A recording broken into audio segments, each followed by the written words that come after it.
Why intelligent people prefer isolation. Let me ask you something, and don't answer it out loud. When you're alone, do you finally feel like yourself? No noise. No pretending. No explaining. Just peace.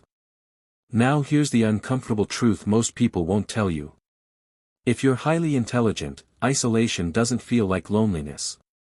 It feels like oxygen. And that's exactly why the world misunderstands you.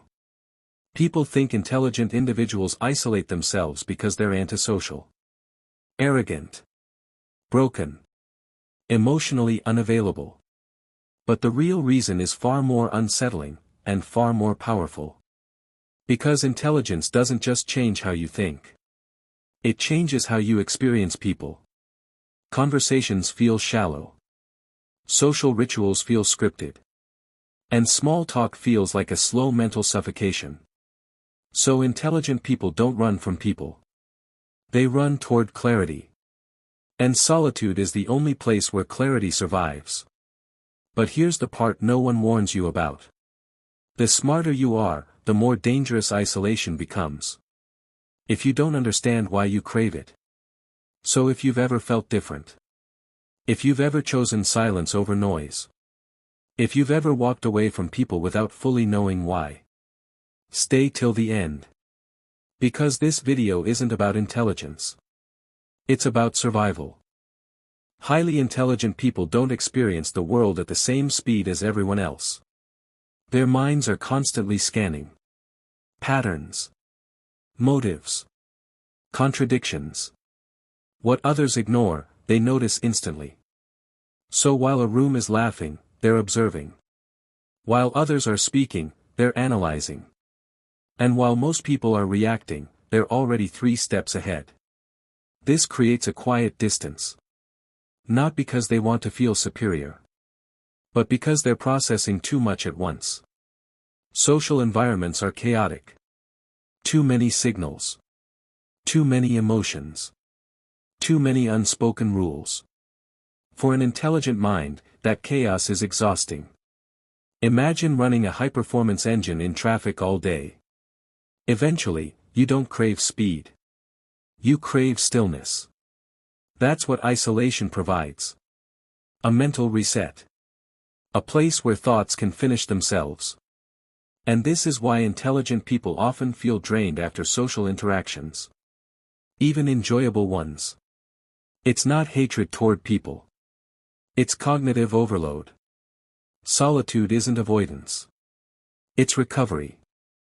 Here's something few people talk about. Being intelligent doesn't mean being understood. In fact, it often means the opposite. When you think deeply, you communicate differently. Your ideas don't come in neat, entertaining packages. They're layered. Abstract. Nuanced. Most people don't have the patience for that. So you learn to simplify yourself. To dull your thoughts. To hide parts of your mind just to keep conversations flowing. And slowly, that starts to hurt. Because nothing is more lonely than being surrounded by people who only know the edited version of you. Isolation becomes a relief. Finally, you don't have to translate yourself. You don't have to explain the obvious. You don't have to pretend confusion where there is clarity. Alone, your thoughts are safe. They don't need approval. They don't need validation. And once you experience that freedom, it's hard to give it up. Intelligent people feel deeply, even when they look calm. They don't just feel emotions. They analyze them. Question them. Trace them back to their source. This makes emotional experiences heavier. They replay conversations. Re-examine moments. Notice subtle shifts in tone that others miss. So social interactions don't end when the room empties. They echo long after. Isolation becomes the only place where emotions can settle. Where the mind can finally slow down enough to process what it felt. And this is where people get it wrong. They think intelligent people are emotionally distant. Cold. Detached. But in reality, they isolate because they feel too much. Not too little. Silence is how they regulate. Solitude is how they heal. Small talk isn't small to everyone. For intelligent people, it's mentally numbing.